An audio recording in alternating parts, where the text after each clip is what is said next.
Judge less and love more. Listening to a poet is like taking a journey mentally, and you have the right to ask, hey, Mr. Speaker, where are you actually taking me? I want to take you to a place where Palestinians and Israelis live in peace. It is a place where good news is spread while gossip and bad news are deceased. It is a place where slower traffic actually stays to the right. It is a place where we walk by faith and not by sight. This is a place where women know that they are worth more than 1,000,000 grams. It is a place where there's no road rage and there are no traffic jams. This is a place where smiles and greetings are what we all expect. And is a place where men honor women and treat them with the utmost respect. Judge less when it comes to that foreigner who might be lost or having a hard time. Love more those individuals who try to feed their families by committing crimes. Love more that individual who's giving you poor customer service. Today could be her first day on the job, and her mistakes could be because she's just a little bit nervous. If you are a stay-at-home mother, you homeschool, or maybe you are a housewife, please do not stand in judgment of others who have to work to support their life. Judge less someone's ignorance and pray his or her knowledge keeps expanding. Love more through many of life's misunderstandings. Instead of trying to get even, get revenge, or settle a score, stop.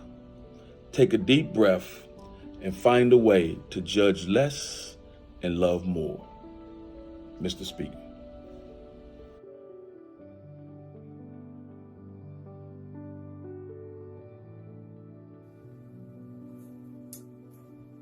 My people, they don't always look like me. They don't always think like me. They don't always know me, nor do I know them. But we all have a connection to each other's well-being.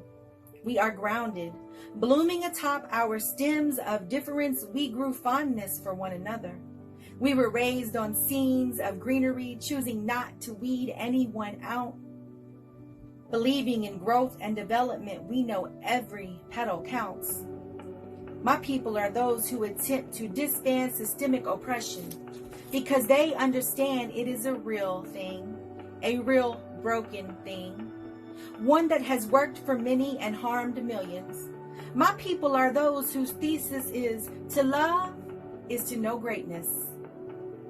They feel joy when another curves them a smile, honor the work of hands, value beyond measure individual traits, seek sisterhood and foster brotherly love. My people are the people's people. They are ready to march like I, in rain, snow, sleet, heat, or wind. They work hard in day, yet in night, their efforts do not cease. They learn new languages, delve into their desire to break ground on which they walk to till peace, or they walk on to till peace. My people are true expressionists of genuine interest. They are guardians of today, gardeners feeding the future, seed planters even in silence. My people be phenomenally regular, like blends of trends and artifacts real like pyramids. My people be timeless, sunsets in Norway. They see every second as doorways to opportunities to make the world a better place. Their actions speak volumes. They are testimonies and truth, essays of evolving, paragraphs of people-orientedness, novels of notable wisdom and nonfiction, articles of appreciation.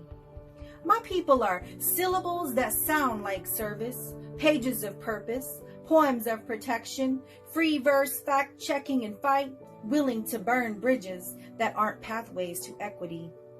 Willing to burn bridges that aren't pathways to equity.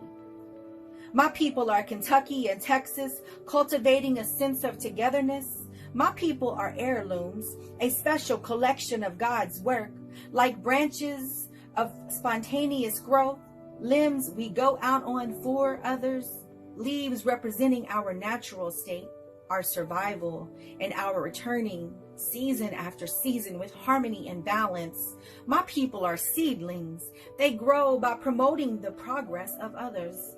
They are rooted in legacy. They see the worth in themselves, but more so in you, my people.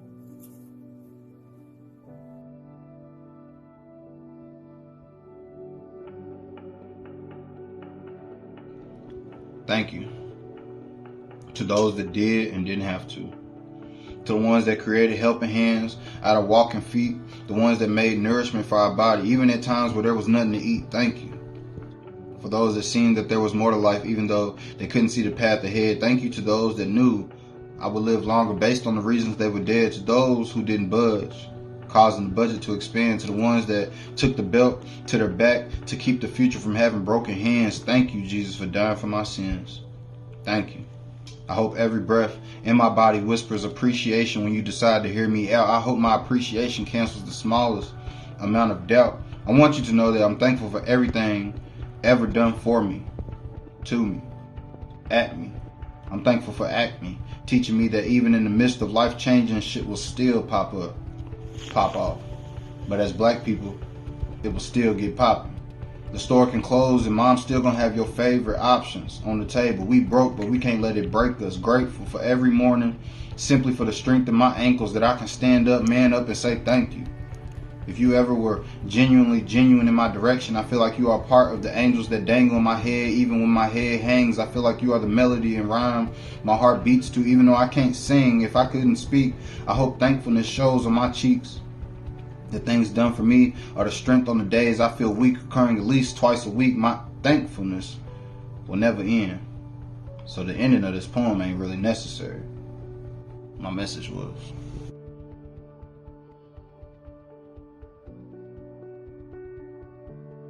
Look at my hoodie, it speaks for itself. But I know we must heal, it's good for our health. You only fail when you stop trying. We youngsters are told to be our best. We ask, we expect. We need to see our elders set the example. So the current day may be bad, but tomorrow you have a fresh start. No matter the age, healing improves the heart. Peace. Kobe from the 502.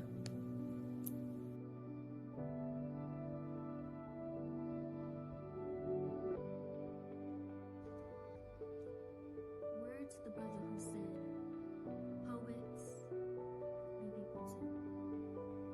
It's not just metaphors and similes, although I drive Tonka trucks and stick post-it notes full of haiku. I be a people too. I am not meant to be confused with another loose leaf stemming from the thorns of a concrete rose. I have feet. I have hands to tell you to back up, and I have eyes to say you better realize these words that I speak. I have a tongue like a sponge to help me soak after I regurgitate all the spit you just spoke. And I have arms that help me brace myself as I lean over the toilet to say that poets be people too. We were extracted from Adam's will to be the molecular components of God's latitude. We are atoms too. Our protons and electrons stimulate the nucleus as we rotate and guide each other towards the light. And you, it ain't to spike the views. We just want to be the soul that leads your shoes. Your eyes to watch up, because I want you to feel how I follow through with the red and blue pill ideologies. Go ahead and swallow too. We are the beast of a dark revelation, and we have the strength that was in the beginning of chapter 22. He just knew. He knew he had visions, and he made those dreams come true. We're not holding a crystal ball, but we might drop a couple gems and keep a couple stones in our pockets of intellectual genius on our way back to Kansas via public transit. We click our heels and drop our coins, because poets, we broke people too. We wrote for mouths to cool professors about devices that didn't connect with the hard drive for school.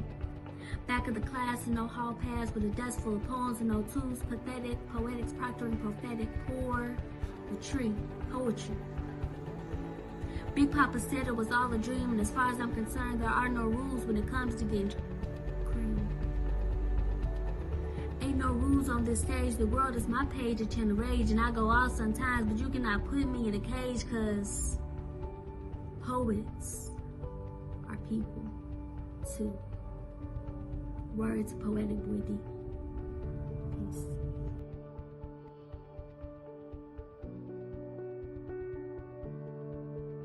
We rumble, but we must step into our greatness. We ache, but growth endures. We aren't idle.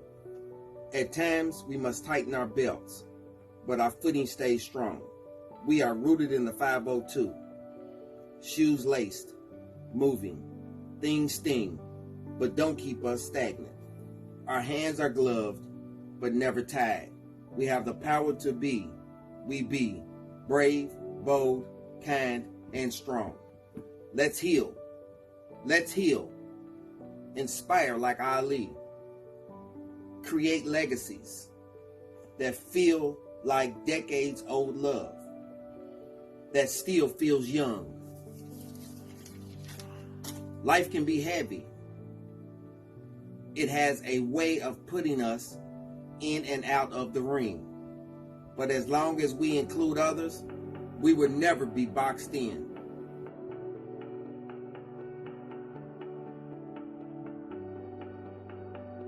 Said, "Ye are the light of the world. Go to light the world." So,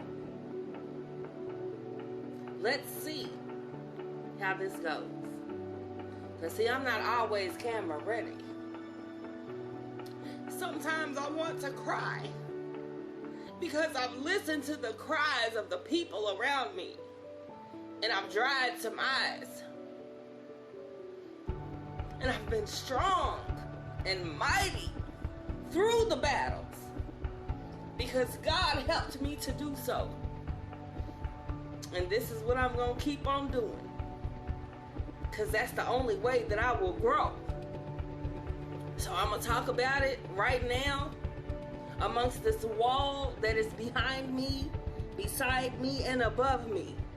Because God keeps me in everything that I do. And He shows me who, what, when, and how to go through.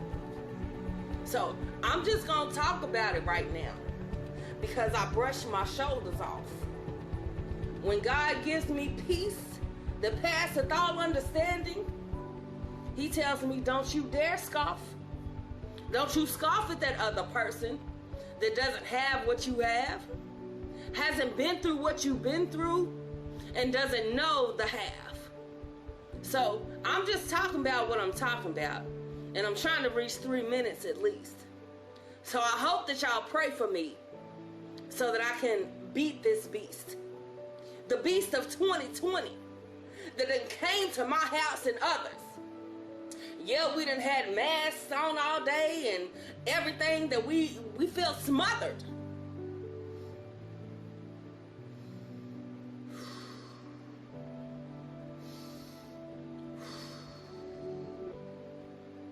I can breathe. I'm going to breathe because I breathe these words out to you. And I don't know how y'all gonna receive it, but I know that I'm gonna walk through. I'm gonna walk through the valley of the shadow of death, and I'm not gonna fear no evil.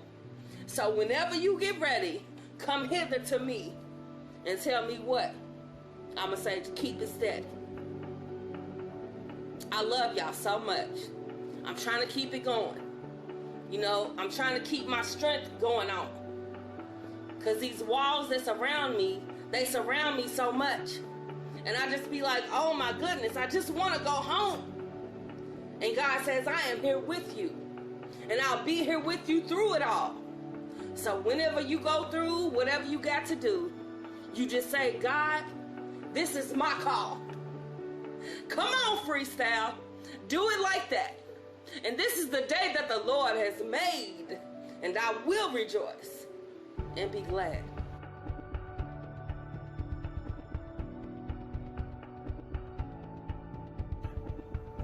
Hello, my name is Darren Rowan.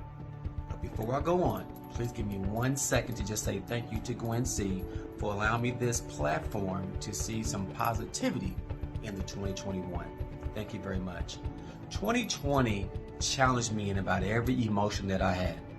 Can you reflect on how 2020 challenged you? Spiritually, mentally, emotionally, financially, physically?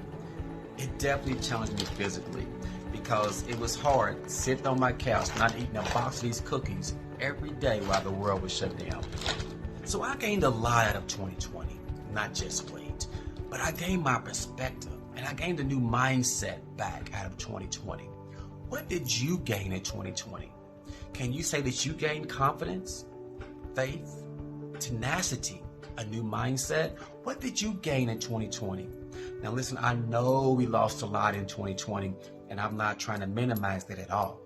But since we're talking about seeding some positivity for 2021, I'm only asking you really what you gained. You see, I remember watch night service 12/31/19, sitting in church, and Pastor Dr. Corey Shore was on fire. And I asked myself, what do I need to change within me to have a better 2020 and beyond? And the resounding answer was renewing my mind and changing my mindset. T.D. Jakes says something that will always resonate with me. He said, there is nothing more powerful than a changed mind. There is nothing more powerful than a changed mind. Think about the power that you have when you fully believe in yourself. Think about the dreams that are waiting for you on the other side of your fear when you start to believe in yourself. Think about the purpose that is waiting for you to walk into your new season once you commit your mindset to it. I remember after watch night service being at home, quiet, looking at the man in the mirror and said, you know what? That's it. 2020 is going to be a better year for me. I made my mind up that night that the enemy was not going to reign over me anymore, and it was time to fight. Now, since we're talking about fighting, let me reference the GOAT, the greatest, Muhammad Ali. Muhammad Ali never took an opponent for granted. I don't care how overmatched he may have been with them. Muhammad Ali said about training, I hated every minute of it. He said, but I said, don't quit. Suffer now and live like a champion later. And that's how I choose to address 2021. We buried a lot in 2020, but we can give so much, we can give birth to so much more in 2021 if we believe that we can live our lives as a champion every single day. 2020 was a preparation for us to walk into the new seed of 2021. 2020 got a bad rap overall, and it's justified. We had to deal with the Breonna Taylor situation and other injustices around us globally and COVID. But 2020 was also a year that birthed some new goals for people. It was a year that people got new titles and received a higher income on the job. It was a year that people fell in love and got married, started wonderful, beautiful families. It was a year that first-time homeowners bought their first home. It was a year that people went back to school and got their degrees. It was a year, 2020 now, was a year that birthed many entrepreneurs within our cities, even as young as the age of 13. It was a year that birthed a new mindset in us. So listen, all I want you to do is believe in yourself, believe in your ability. Believe that there is greatness in you. Believe that there is a vision in you. Believe that you are called for so much more if you believe in yourself. And as you believe in yourself and as you train your mind to be the best version of you, do me one favor along this journey. Clap for yourself. Thank you very much.